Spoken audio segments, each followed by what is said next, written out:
Hey guys, welcome back. Today I'm with Kristie Young, and she's going to share her story about an accident that she went through in 2015. Is that right, Kristie? Mm-hmm. Yeah. So I was here, I came up and she was watching a ball game, and then I see all this Elvis on the wall. Tell us who you are. A big fan of Elvis. Who is it, right? If you're not, you should be. He's awesome. The king. But I'm Kristie Young. I'm 44 years old. In 2015, July 4, 2015, I was involved in a horrific firework accident. And I had a stroke and been in a coma, years, 327 days in between UFL and Fraser Rehab in 2015. So, and then I lived with my dad probably for 2 or 3 years before I moved back to my duplex in 2018. And then or 2018, then I bought this house shortly after. And so now I live independently with assistants in my own home. Do my own cooking and every day at the gym. What kind of person were you before the accident? Always outgoing and camping and shooting guns and footballing and music festivals and traveling and working all the time. Or being a huge part of my niece and nephew's lives and doing everything with them, I miss that.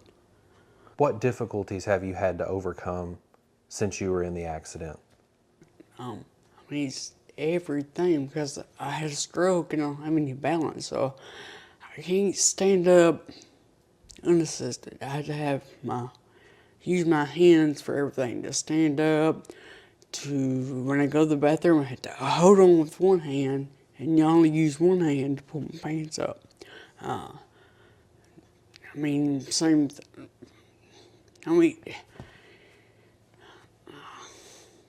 Does it take you longer, would you say, to cook or to clean or Absolutely. to And I do your never laundry? I never was much of a cook. I cook on the grill or cook breakfast, but here in the last probably 3 years, I started doing a little. I'll put a little picture on Facebook. It's called Getting Crispy with Christy. Or to do my own YouTube channel. But now I've cooked some amazing. It turns out I'm a pretty darn good cook. And What's your favorite thing to cook? probably on the griddle, I'll cook like peppers and onions and celery and bratwurst and shrimp and steak and chicken and the peppers and all that. But all that sounds like good. together, yeah, it's really so good. So I'm gonna have to come over to your house for some grilling. Yeah, I put a picture on Facebook. My little sister said, if you're cooking like that, why am I always cooking here? So, but it is really good. So you've always been a hard worker. You love spending time with your family. It sounds like you like to have fun too. Mm-hmm. So in 2015, you had this accident. Kind of explain what happened during that accident. I walked out the door of my duplex to, just like any 4th of July before, to go over to my family friends, and we was having a cookout and swimming and shoot fireworks, playing cornhole. And, when we were shooting fireworks, it was the last firework of the night, and I wouldn't even light the firework. I was just standing off to the side to enjoy the show, and the firework was faulty. And so sometimes when you light a firework and it goes off to the side, that's what this did. And I guess it just hit me in the face. But the firework would go off once to go up, and then it goes off again for the big bang. So thank goodness it wasn't the big bang in my face, or I would not be here. I barely was here, just getting hit by it. But no one really knows what happened other than, just sideways and so quick. And then they said it went on up in the air and it went off. But it was a 3-inch artillery shell mortar firework. And so if that thing would have exploded in my face, I mean, I don't want. You might be telling a different story today.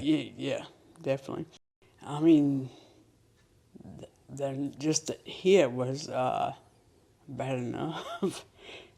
There was a friend there that she rolled me over on my side and cleared my airways, or else I would have died on scene. When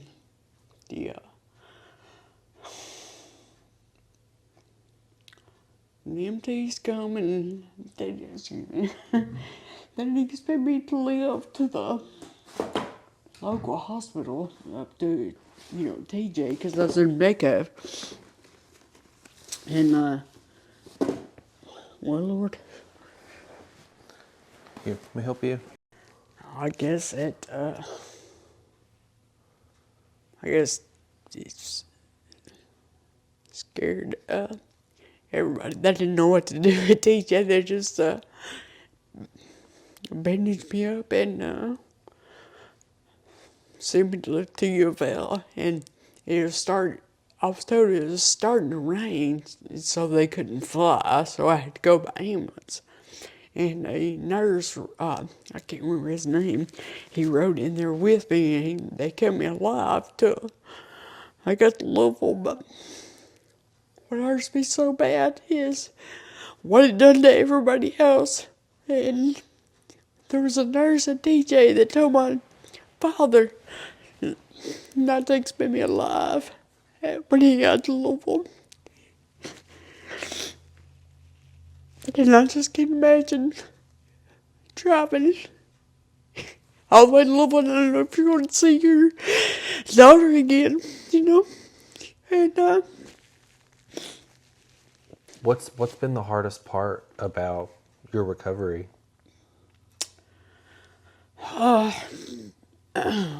probably trying to overcome the obstacles with no balance. Or it's all been a struggle because it's not just one thing. It's got to be like 15 things, It's caught the infection, lost having face, lost an eye, which also affects your balance. Then I have a stroke with the left side weakness and the no balance, and so I can't stand up. If I had balance, there's no doubt in my mind I'd be walking unassisted. I'd been walking independently 9 years ago because I know the right, left, the motions. I work hard at it every day.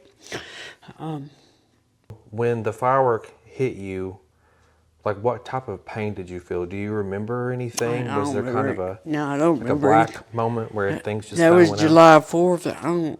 My first recognition was probably I don't remember anything until like September. Did you have a lot of time in the hospital from that point? Yeah, initially I was in U of L 54 days, and the first 41 of those was in the neuro ICU. And it was just, so I think I had like probably 28 surgeries maybe the first year and a half. But yeah, I don't remember anything until like I think it's September when I got moved over to Fraser Rehab. And even then I couldn't, I could just give a thumbs up, and my little sister had to hold my head up for like 8 hours a day so I could do the therapy. My sisters were with me in the hospital, and I was in a coma for 5 weeks. And the doctors would just walk in, shake their head, turn around, walk out. And they all wrote me off for dead.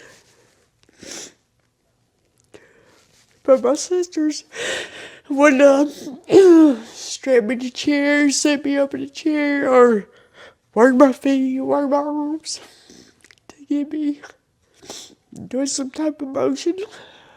Sounds like you have a lot of love from your family. Yeah. They're the best. And Would you say that they're the reason that you're here today? oh, absolutely.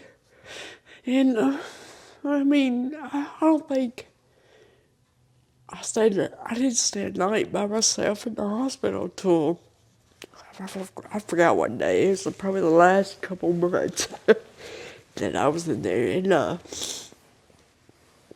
even then, you know, they was calling every day. They were worried. Because imagine it was like leaving your job for the first time probably ever. They spent, you know, every day with me. My little sister, her job actually allowed her to take off a year without pay, so she could stay at the hospital with me, and yeah, not lose her job. You know, everything's getting back to normal now, but it was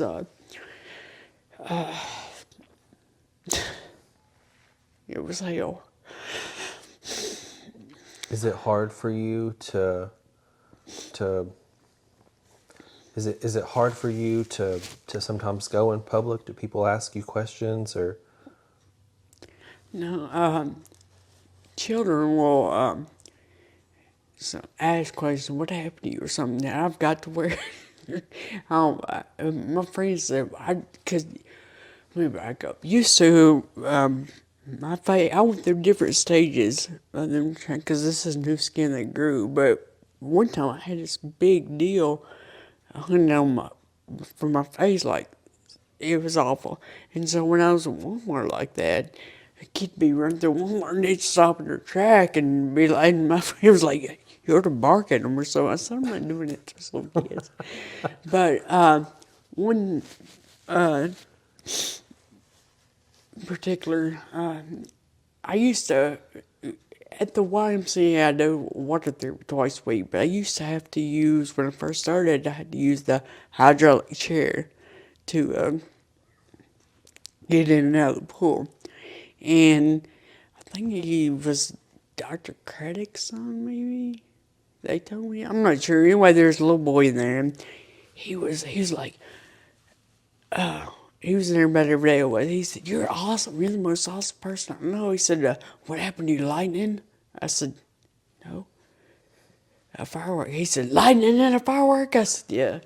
Because he's really amazed with lightning. But anyway, so then time passed, and I was walking up the steps out of the pool, walking in the pool, hanging on the rail, so I get in and out, or I sat on the side and I can jump in. And anyway, I was getting out of the pool one day, and there was a whole group of kids, and the little boy was one of them. And I'm glad they saw me, the kids, because they saw somebody with a walker or in a wheelchair that was getting in the pool. And it was a whole group of kids. But anyway, the same little boy said, hey, I thought you was disabled. I said, oh, well, I used to be.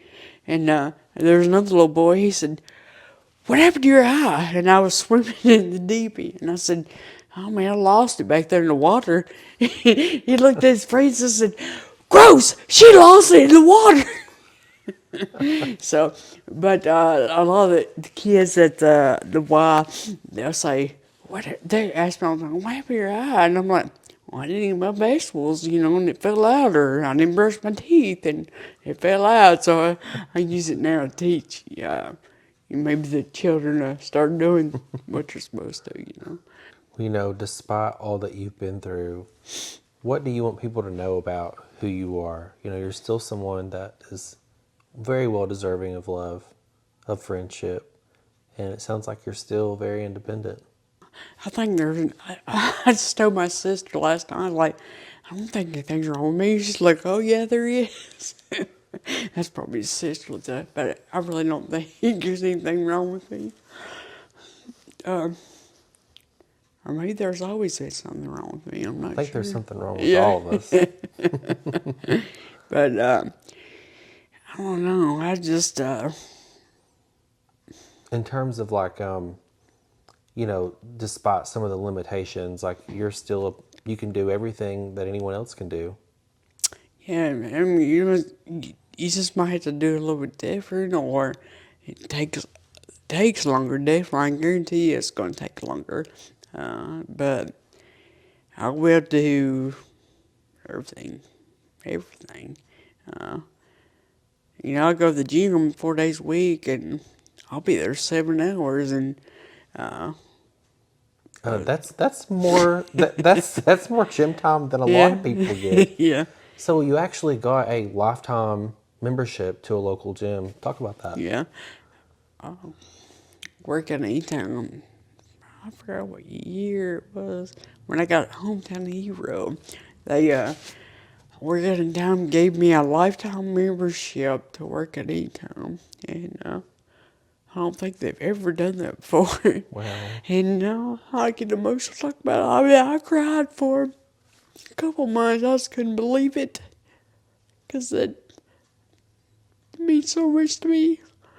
So I can always go and continue my rehab, and I don't have to worry about, this world's getting crazy with inflation, and I want a fixed income now, and so I don't ever have to worry about. Well, I have money to continue my gym membership. I can continue going and working toward my goal every day. So this is great. Do you have any gym buddies that you see all the time? Yeah. Yeah, they're funny. No. I mean, everybody's at the gym, for they got different goals. They got their own goals, but I don't know. People think I'm crazy. There's just something about working out, keeps you grounded and Oh yes. Makes you feel like a new person. yeah. It helps with depression and It has everything. I could feel like crap, and I could drink 2 pots of coffee and not feel energized, but I can go and work out for an hour, feel great all day long. Even before my accident, workout many times 24 hour, 7 days, 24 hours, and I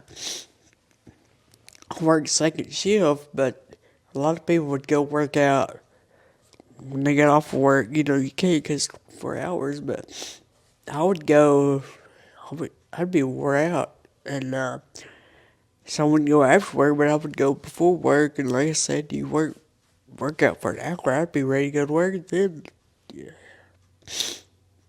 you were talking about how crazy of a world that it is. We could all just be a little kinder to each other. I try to smile at everybody, because even a smile, you don't know what somebody's going through, Absolutely. and also, you may think things is over, because things didn't go the way you thought, your circumstances changed, so you might think things are over, but God knows how to bring you out more than a conqueror, and His plan is to bring you to victory. So, I mean, you just got to shake it off and keep stepping, even if things didn't go the way you thought. That He will bring you to victory. Believe that.